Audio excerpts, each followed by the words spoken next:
ഒരു tribal cabinet മന്ത്രി ഒരിക്കലും ട്രൈബൽ അല്ലാത്തയാളാവുകയില്ല. എന്റെ ആഗ്രഹമാണ്, എന്റെ സ്വപ്നമാണ് ഒരു ഉന്നത കുലജാതൻ അവരുടെ ഉന്നമനത്തിന് വേണ്ടി ട്രൈബൽ മന്ത്രിയാവണം. ഒരു ബ്രാഹ്മണനോ ഒരു നായിഡുവോ അവർ നോക്കട്ടെ ഗോത്രവർഗത്തിന്റെ കാര്യങ്ങൾ. വലിയ വ്യത്യാസം ഉണ്ടാവും. കേരളത്തെയും കേരളത്തിലെ ജനങ്ങളെയും മാത്രമല്ല ഗോത്രവർഗ ജനവിഭാഗങ്ങളെയും അപമാനിക്കുന്ന ഒരു പ്രസംഗമാണ് ഇന്ന് കേന്ദ്രമന്ത്രിയും BJPയുടെ കേരളത്തിൽ നിന്നുള്ള ഏക അംഗവുമായ സുരേഷ് ഗോപി ഇന്ന് ഡൽഹിയിലെ മയൂർ വിഹാറിൽ നടത്തിയത്. ആ പ്രസംഗത്തിന്റെ ഏതാനും ചില പ്രസക്ത ഭാഗങ്ങളാണ് നിങ്ങളിപ്പോൾ കണ്ടത്.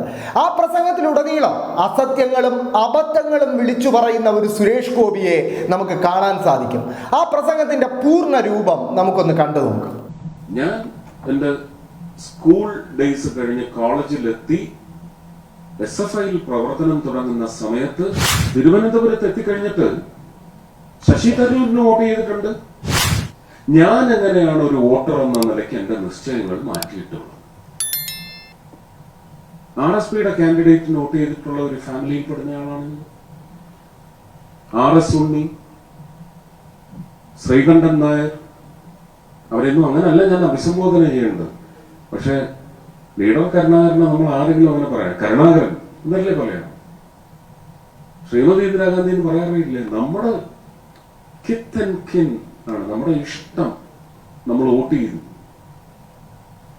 അവരുടെ ഒരു സോളിന്റെ ഇന്റഗ്രിറ്റി നമ്മൾ അളന്നാണ് നമ്മൾ അവരെ ഇഷ്ടപ്പെട്ടത്. മാറി മറിഞ്ഞ് വന്നപ്പോ BK നായർ വോട്ട് ചെയ്തിട്ടുണ്ട്, കൃഷ്ണകുമാർ സാറിന് വോട്ട് ചെയ്തിട്ടുണ്ട്. ഞാനല്ല, അന്ന് എനിക്ക് വോട്ടില്ല. ഫാമിലിയുടെ കാര്യം പറയുന്നു. തിരുവനന്തപുരത്ത് എത്തിക്കഴിഞ്ഞിട്ട് ശശി തരൂരിന് വോട്ട് ചെയ്തിട്ടുണ്ട്. അതിനുശേഷം പിന്നെ മറ്റൊരു കക്ഷിക്ക് വോട്ട് ചെയ്തിട്ടില്ല. 2014 ഭാരതീയ ജനതാ പാർട്ടിക്ക് വോട്ട് ചെയ്യാൻ തുടങ്ങിയ ആളാണ്. കുടുംബവുമാണ്. ഇതിവിടെ പറയുന്നതിനകത്ത് തെറ്റൊന്നുമില്ല, കഴിഞ്ഞ കാര്യമാണ് അല്ലേ. എന്തുകൊണ്ടാണ് ഈ നിശ്ചയമാറ്റം? ഒരുപക്ഷെ അന്ന് ആ ഒരു വോട്ടിന്, അല്ലെങ്കിൽ അങ്ങനെ ഒരു ചിന്താഗതിയിലൂടെ വന്ന വോട്ടിന് കേരളത്തിൽ മാറ്റമുണ്ടാക്കാൻ കഴിഞ്ഞില്ലെങ്കിൽ പോലും ദേശീയ തലത്തിൽ 2014 രാജ്യത്തിന്റെ ഹൃദയമാറ്റം, അല്ലെങ്കിൽ ഹൃദയത്തിന്റെ പുതിയ ഒരു തിരിച്ചറിവ്, അതിൽ നിന്നുദിച്ച് മാറ്റത്തിന് വേണ്ടി അവരുടെ കൈമുദ്ര ചാർത്തപ്പെട്ടതിൽ നിന്ന് to the glorious tradition of India, not moving backwards but surging forward. What after 2014? It's a very clear, glorious affidavit, which I respect. Even when I was not part of the party, even when I was not a partaker in the Council of Ministers, just a Rajya Sabha MP, and that too not politically elected, but it was nominated. I belong to the nominated category. But after that, having experienced the glitter of governance that was made to happen through only the envisioning process, the farsightedness. What is the minimum target now? It is 2047, not 2026. It will not take the citizens of the country far too long. We have to be now looking at 2100 actually.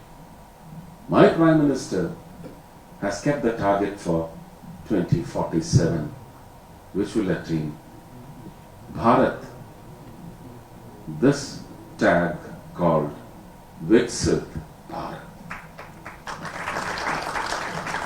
ഇന്നലെ ശ്രീമതി നിർമ്മല സീതാരാമൻ അവതരിപ്പിച്ച budget എന്ന് പറയുന്നത് totally satisfying the intent of what we envisage in the form of Bharat at 2047. എനിക്കൊക്കെ ഒരുപക്ഷെ ഞാൻ കുറ്റം പറയുന്നതല്ല എന്റെ സർക്കാരിനെ തന്നെ, പക്ഷെ എങ്കിലും ചില പോരായ്മകൾ അവിടെ ഇവിടെയും ഉണ്ടായെങ്കിൽ ആ പോരായ്മകളുടെ മുഴുവൻ ഒരു വലിയ തിരുത്തലായിട്ടാണ് ഇന്നലെ മിഡിൽ ക്ലാസിന്റെ അപ്ലിഫ്റ്റ്മെന്റ്. എല്ലാവരും താഴെ തട്ടിന് മാത്രം, അത് വോട്ട് ബാങ്ക് പൊളിറ്റിക്സ് മാത്രമാണ്. അത് സിറ്റിസൺഹുഡിന് നല്ലതല്ല. സിറ്റിസൺ എന്ന് പറയുന്നത് ആരാണ്? എല്ലാവർക്കും തുല്യ അവകാശമാണ്. ഏത് ജാതിയിലും മതത്തിൽപ്പെട്ടവരായാലും ശരി തന്നെ, ഏത് ഇക്കണോമിക് കാറ്റഗറിയിൽപ്പെട്ടവരായാലും ശരി തന്നെ, ഏത് ഇന്റലിജൻസ് കോഷ്യന്റ് എടുത്താൽ പോലും അങ്ങനെ നമുക്ക് എത്ര വേരിയൻസ് ഉണ്ടാവും? Hundreds or thousands or 10,000s or maybe lakhs variants. ഇങ്ങനെ നമുക്ക് വേർതിരിച്ച് കാണാനൊക്കത്തില്ല. എല്ലാവർക്കും അവകാശപ്പെട്ടത്. ഏറ്റവും ഉഴലുന്ന വർഗം ഏത്? ഞാൻ എന്റെ സ്കൂൾ ഡേയ്സ് കഴിഞ്ഞ് കോളേജിലെത്തി SFIയിൽ പ്രവർത്തനം തുടങ്ങുന്ന സമയത്ത് മനസ്സിലാക്കിയിട്ടുള്ള ഒരു bracket was this: the middle class. ഒരു കാലത്തും ഒരു പരിഗണനയും കിട്ടത്തുമില്ല.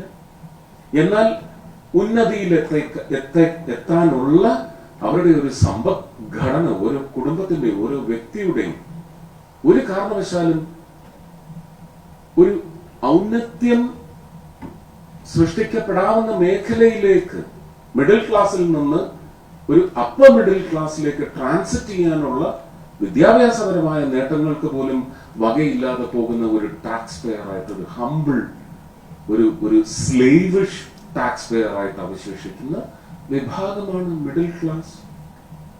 ഇന്നലെ സത്യത്തിൽ Nirmala Sitharaman has very loyally, very generously and benevolently presented for the first time in her long tenure of 8+ years the budget of the people of India.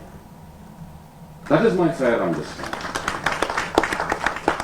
ബാക്കി components ഒക്കെ ഉണ്ട്. ചുമ്മാ ഇന്ന് പത്രത്തിൽ എടുത്തു വെച്ച് കാച്ചുന്ന പോലെ തളർന്നു, വീഴ്ത്തി, വെട്ടി, നത്തിങ്. കഴിഞ്ഞ പ്രാവശ്യം ഒരൊറ്റ കാര്യം ഞാൻ പറയാം, എന്തോ ഒരു നുണപ്രചരണമാണ്. ഞാൻ രാജ്യസഭയിൽ റോസ്റ്റർ ഡ്യൂട്ടി അറ്റൻഡ് ചെയ്തുകൊണ്ടിരിക്കുമ്പോൾ ശ്രീ ജോൺ ബ്രിട്ടാസ് പറഞ്ഞ് ആ സുരേഷ് ഗോപിയെ പോലും നിങ്ങൾ അവഹേളിച്ചു. It is rhetoric. It is not damaging. I grew after that. അതുകൊണ്ട് ഡാമേജിങ് അല്ലായിരുന്നു. പക്ഷെ ജനങ്ങളെ ഡിസീവ് ചെയ്യാൻ, ജനങ്ങളെ അവരുടെ ചിന്താഗതിയെ വഴിതെറ്റിച്ചു കൊടുക്കാൻ ഒരു സർക്യൂട്ട് പോലും കൊടുത്തില്ല കേരളത്തിന്. സർക്യൂട്ട് പ്രഖ്യാപിക്കുന്നത് ബഡ്ജറ്റിൽ.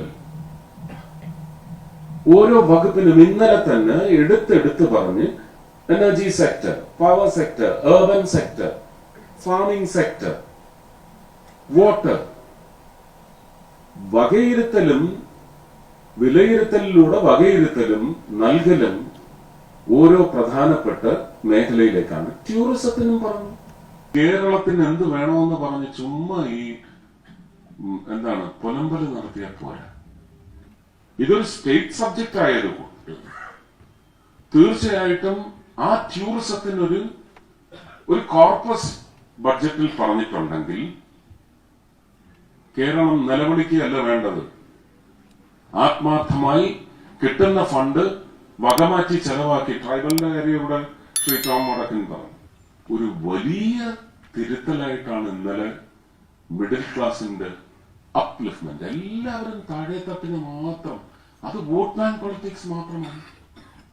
ഒരു ട്രൈബൽ ക്യാബിനറ്റ് മന്ത്രി ഒരിക്കലും ട്രൈബൽ അല്ലാത്ത ആളാവുകയില്ല. എന്റെ ആഗ്രഹമാണ്, എന്റെ സ്വപ്നമാണ്.